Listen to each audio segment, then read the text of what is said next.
mentioned the dog collar because if a dog has a collar, it means he's owned by someone.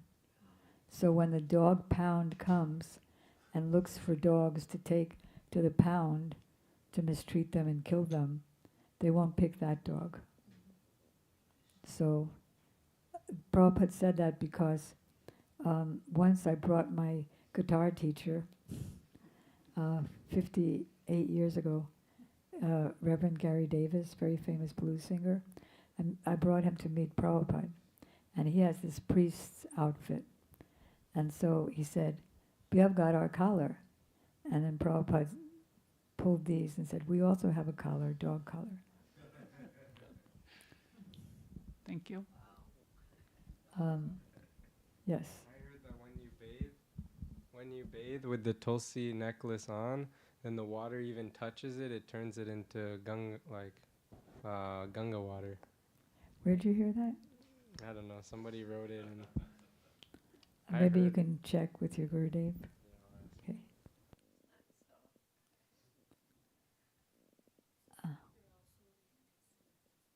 Would there also be any significance to Tulsi Devi and us wearing the goddess Tulsi Devi around our necks? I just mentioned that, Yes, yeah, when the dog pound comes. it identifies us. Okay. In other words, Yamaraj, the goddess of death, Mm. won't come and snatch us and bring us to lower regions. Okay, sounds good. That sounds very good. Huh?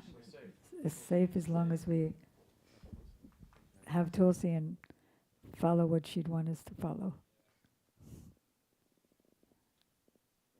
Anybody else have any guests particularly?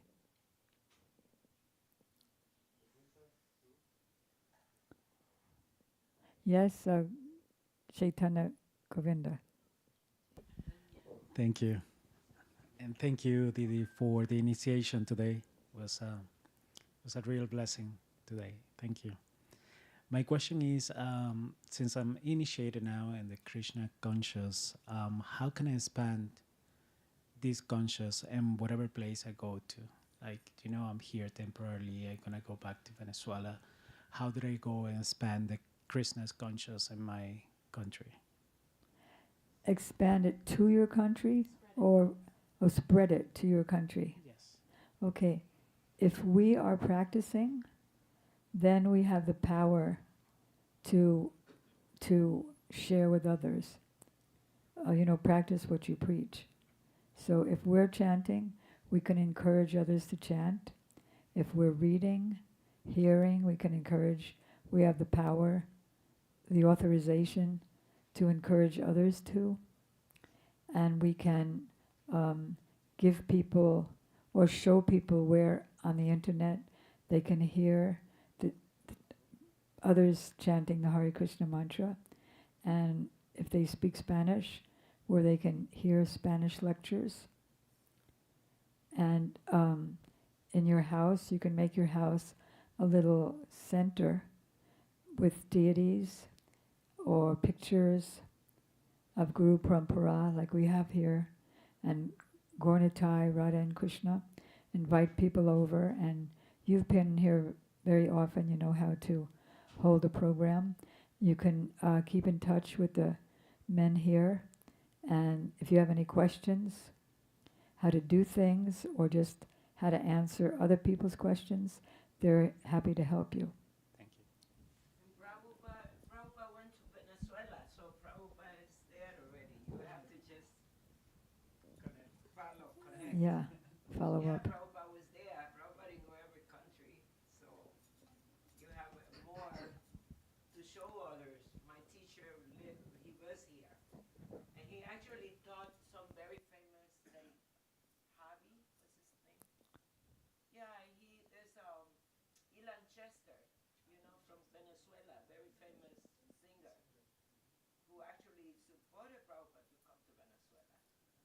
So you can see Prabhupada was very hierarchy. He didn't go there like to stay in someone poor village.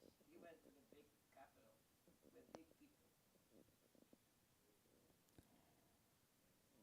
Any other questions?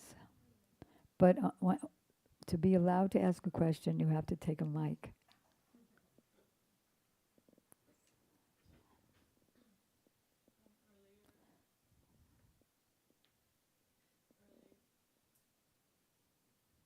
At initiation, you had told us that we could get a prayer in English for offering food to Yeah, Krishna. just ask any of the ladies, and they can help you. Okay. But just basically, for anybody who's not already making an offering, we can have a separate plate for Krishna that we won't be eating out of. And we would bow down and say the obeisances prayer to the deities and to Guru. And first we offer the plate to Guru, not to eat, but to offer for you. And you say, I'm not qualified to make this offering because they're up there in Goloka Vrindavan and I'm down here. But you're qualified to make the offering. So I'm going to say the words, but I'm meditating that you're making the offering. And then you welcome Radha and Krishna. Say, here's a seat, welcome, welcome, here's a seat. Here is some flowers. Here's some boga, means ready to be offered. Here's some boga with water, with tulsi. So please take it. Actually, when Prabhupada was first installing, when he was in the middle of an installation of the deities in Los Angeles in 1968, and he said, and he started crying when he was saying this. So you make your offering and say, I have no qualifications.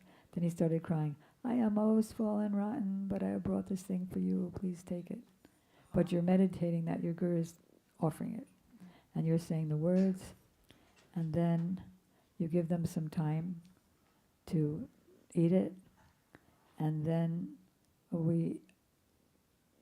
Krishna says that if it's not offered with a tulsi leaf, then it's less likely that he'll take it. If you don't have tulsi, then you can offer her leaves in your mind.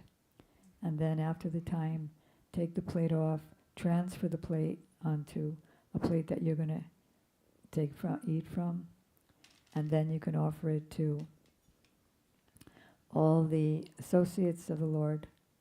Well, before you take off the plate, then you offer it to all the associates of the Lord, all the Vaishnavas, all the Vaishnavis, to Vrinda Devi, to the other associates of Radharani, and then you take it off that, and then you can honor it. And there's also the prayer to honor prasadam, the English being, but you can say that in Sanskrit. O Lord, this material body is a lump of ignorance, and the senses are networks of paths leading to death. Somehow we've fallen into this ocean of material sense enjoyment, and of all the senses, the tongue is the most voracious and difficult to control. The tongue is very difficult to control in this world, but you, dear Krishna, are very kind. You have given us this nice prasadam, spiritual food, to help us conquer over the tongue. Now let us take this prasadam to our full satisfaction, and in so doing glorify their lordship, Sri Sri Radha and Krishna, and in love call for the help of Lord Chaitanya and Nityananda. And then when we take it, we remember that we're not eating hotel food. Thank you. Okay. Any other questions? Yes. How does one differentiate? Wait. Thank you. How does one differentiate cultural practices with Vedic practices? What do you mean by cultural and Vedic? Well, sometimes, for example, when you're in India, Can you speak They- louder because there's people. way sometimes when down. you're in India, they don't want to like give you something where they like throw it to you. And is it Vedic? Like, is it a Vedic practice or is it a culture practice? I don't know what you mean. Like sometimes, Like they don't want to touch they don't want any contact even between an object, so they throw it to you so that you grab it. If What kind of object? Like serve? like say yeah, exactly. Like Hmm? how do you differentiate if it's Vedic or if it's cultural? How can you understand What do they throw at you? like prashadam? From a temple? They don't. Sometimes in temple or in For restaurants. example, like it's a pakora, right? And they just drop it on your plate, right? Instead of like placing it, is that what you mean? Also, Hand like to stuff they hand. throw it at you. That's an example, but I can't it's one say- example. But let's say another, more. I can't say, but Like for example, clothing. How important is like there's a cultural aspect to clothing, but then there's a Vedic aspect. How does one understand it or differentiate it? yeah, that's a good question, a general question, and the answers would be specific to the instance that you're speaking about. So, about the throwing, it could be any reason from any different kind of person. It could be a person who doesn't like Westerners and thinks they're all low class. It could be any reason from that person.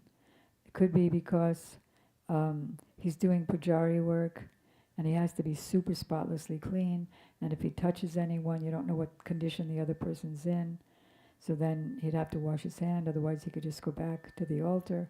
Could be anything.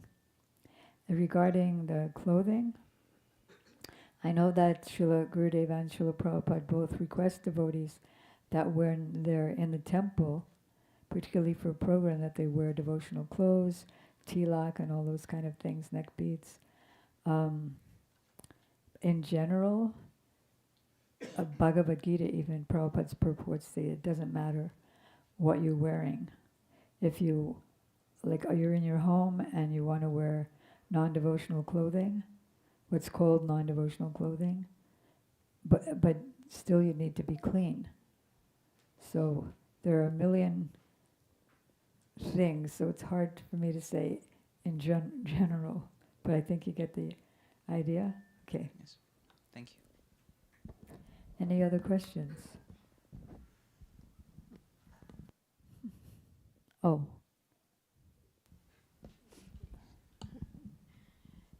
I try to speak a little English. um, The first, okay, you try to speak English. All right. let me try. Otherwise, somebody. Because All I right. need to try. First, give the thank you for you. Accept me like a disciple, and you're my guru now. And I am At least happy. I'm representing them. As you my guru now, I am very happy. I'm very thank you. And my question now is, what is Krishna? What is Radharani? He. Hmm? What is Krishna? Krishna. She's asking about the head bead. This one, the big is Krishna. The biggest, the head bead. The head bead is Krishna, but the head bead has two parts. You will see that it has a smaller part and a bigger part. The smaller part is Krishna, and the bigger part, Gurudev said, is Srimati Radhika. Radhika. So Yeah. I once asked Gurudev at the end of a lecture in Australia, that is, you say, and the scriptures say, that Srimati Radhika is superior to Krishna. But she comes from Krishna, so how can she be superior to Krishna? So he said that from the tree comes the fruit. Understand? Can somebody translate? The tree. Que del árbol viene la fruta. Porque ella está explicándote por qué Radhika es más grande que Krishna. Krishna. Y quiso decir como que del árbol viene la fruta. La fruta representa...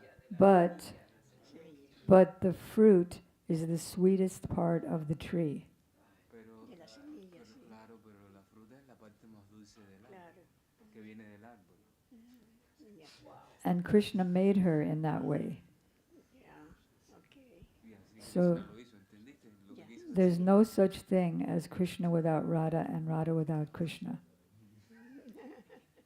Understand? Yeah. So when Okay. our spiritual master Srila Prabhupada was first in America, 1966, he said that there's no meaning to the sun light without the sun, and there's no meaning to the sun without the sunlight. Okay. Comprendo? Thank you, madam. Sí. Explicó lo mismo, pero con otra analogía del sol, que el sol y la luz del sol son inseparables, Yeah. básicamente. Shakti Matayor Aveda. That there's no difference between the energetic source and the energy coming from. Yeah. Thank you, madam. Janardhan has a quick question. That. What's the significance of this part right here? I don't know. How about that? For a And the- quick answer. And then I heard that the white knots in between represent the manjaris. Is that correct? I didn't hear that, but there's always many explanations for everything.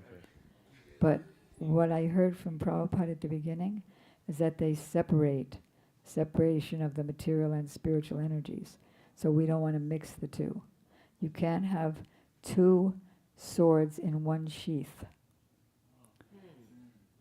You can't stand. You know, suppose you have two little, what are the little small boats they have in Vrindavan? Not sailboats. Paddle boat? Yeah. Rowboats. Suppose you have two rowboats right on the bank, and they're tied. So you put one foot in one rowboat and one foot in the other rowboat. Then you're trying to stand on both of them. What happens? And you go right in. So if we try to combine material and spiritual, both at the same time, or here, Gurudev said this, try this. Okay, try it, Janardhan. Try this. Puff out your cheeks and laugh at the same time. You have a hard time. I think Jesus said you cannot serve two masters. You can what? Jesus, I think he said you cannot serve two masters. You cannot serve two masters. Something like similar like that. A Maya, a Satan master, and a God master. No, it's just the calendar was in the way. Oh, calendar, thank you. Yeah, Thank you for reminding me. yeah. Oh, okay. Okay, so this is the calendar. January is around the corner. At the moment, we only have about 6 or 7 left. And they're very, They're very, very beautiful. The theme of this calendar is Bhagavad Gita. So we have the pastimes that led up to the war, where Krishna spoke the Gita. And we have how the speaker of Bhagavad Gita got his ability to speak, and now how he's speaking about a war that's taking place 90 miles away, and he knows exactly what's happening. Then the Gita talks about the creation, which is Krishna's and Vishnu's and Brahma's creation. And then Gita also talks about the different species of life. And then, of course, Radha and Krishna themselves. And many other very beautiful philosophical paintings and also pastime paintings. This is Vishwanath Chakrabarti Thakur, who is he gave some of the commentaries in Prabhupada's Gita, and then all of the commentaries in Gurudev's Gita. So very, very beautiful. And there's Krishna himself speaking Bhagavad Gita. So there are 6 left. They're $20 each. They're quite expensive, but worth millions. And so you can just see one of the devotees who's in the boutique after the program to get one. It's important to know the days. Especially if we're Vaishnavas, it's important to know the Vaishnava holidays. I once made a calendar for Gurudev, a smaller one, like a desktop calendar, and it didn't have all these holidays, so Gurudev said, bogus, I don't accept it.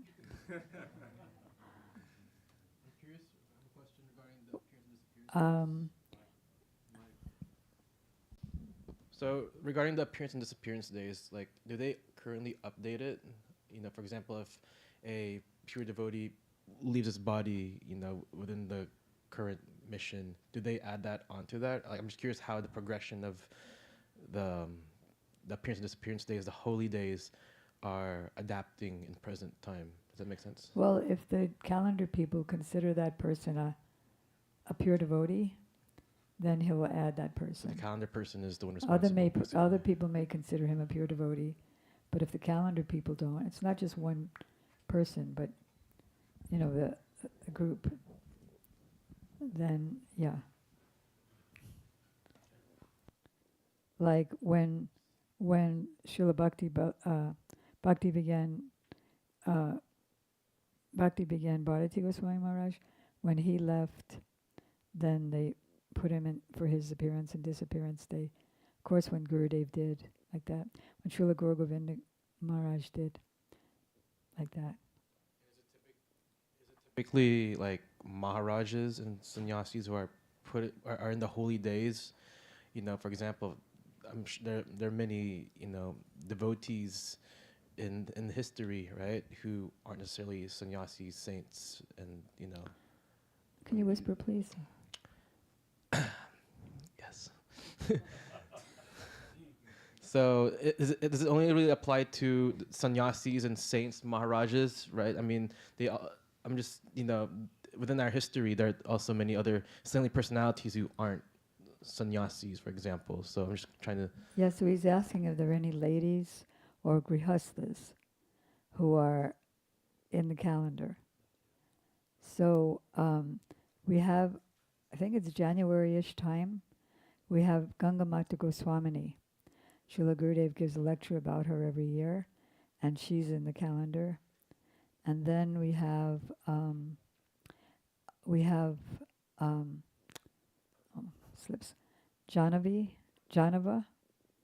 Janava Thakurani, who's the consort of Nityananda Prabhu. So like that, there are.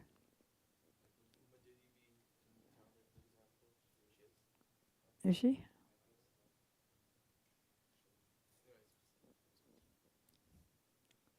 Yes, Bala Prabhu. Loud. So we're talking about how you can't serve two masters. And so in this world, our senses can be our master. And working, when I work really hard and I go through a long day of work, I'm really hungry. So it's really hard to get into the mood of offering my food to the Lord, because not going grocery shopping for the Lord. I'm not doing all these arrangements to make this offering very special for the Lord. I'm thinking about how hungry I am. So what's the balance? Very there? simple. Very simple balance. Mm-hmm. In the morning before you go, prepare your lunch and take it out. When you get hungry, it's right there. Very good. Thank you. Prepare like a large thing. A luncheon box like the kids. Like we had a fried rice for like 3 days. I made like 2 big vats of fried rice. There you go. Beautiful. You can also take from the temple at the feast day, and then see how many days that'll last you. Just something to think about when you're shopping. One time Prangavinda Prabhu in Alachua asked me to go and shop for lunch. And I asked him, well, what do you want? And he said, whatever Mahaprabhu wants. He was cooking for the whole temple? No, this was at Prangavinda Prabhu's jewelry store. Oh. He was running this jewelry store. He's a Vaishnava in Alachua, Gainesville. He asked me to shop for lunch, and I didn't know what to buy, and I kept asking what to buy, and he kept telling me you buy whatever Mahaprabhu likes. You buy whatever Mahaprabhu likes, you shop for Mahaprabhu. And still, that couldn't compute. I was like, well, does Mahaprabhu like salad? Does Mahaprabhu like this? And he wouldn't answer. He just said, you understand, you get what Mahaprabhu likes. So like this, he taught me to think not just about myself or people that I'm cooking for, but to think about Thakurji and what's pleasing to them in our shopping and cooking. Thank you. Good. Yes, Arogsaja. But first I see more guests just came in. So welcome. Thank you for coming. Jasoda, good to see you. All right. So I just want to say what's happening now. So this is the usual Sunday program. But the Sunday program we've been doing for the past over a month is making the program not just a lecture, but a question-answer. So that's what's going on right now. People are asking questions. If you have any questions, life questions, philosophical questions, how did everything get created? Or how do I not be stressed when there's so many wars in the world? Whatever the question is, then this is a good time to ask. All right, so Adhogsaja Prabhu. Loud. Oh wait, Madhavi, can you find out when the offering is going to be?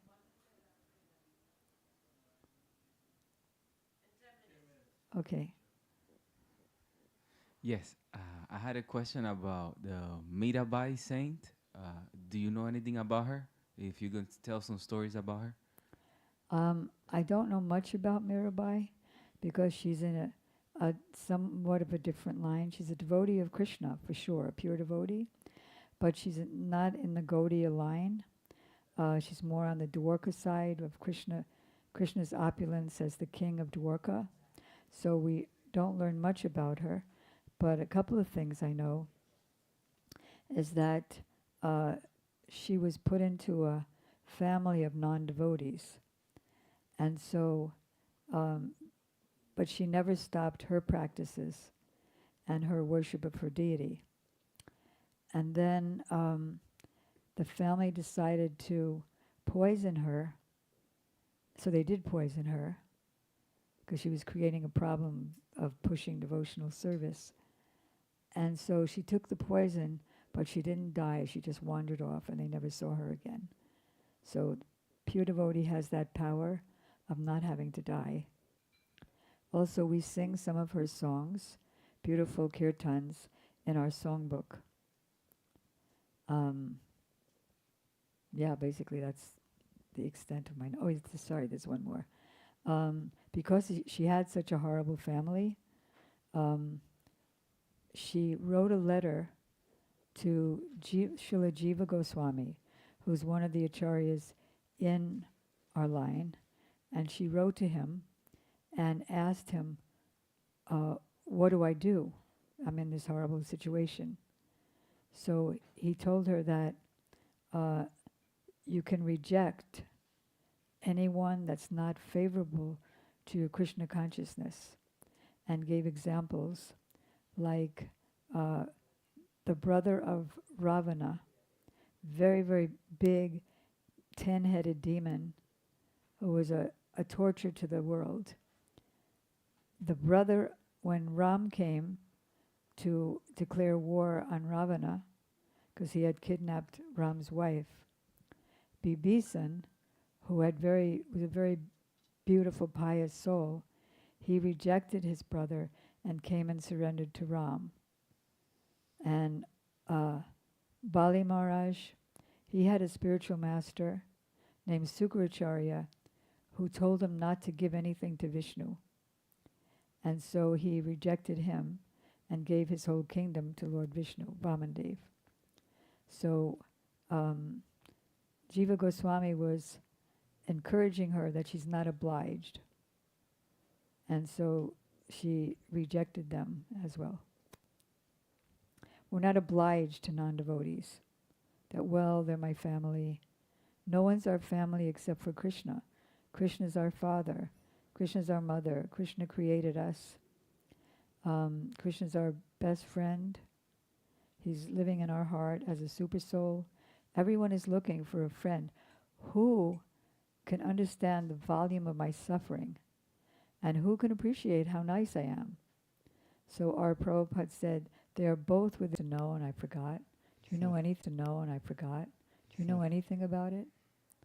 I don't know if I'm getting the terms mixed up, but this, I think Vyasti is like the original Guru Sri Krishna, and then Samasti is All the others? everyone who's representing him and how it's kind of flowing through them, and that's Guru Tapa. But that's kind of all I know. So Well, I think that's enough. That's a lot. anymore.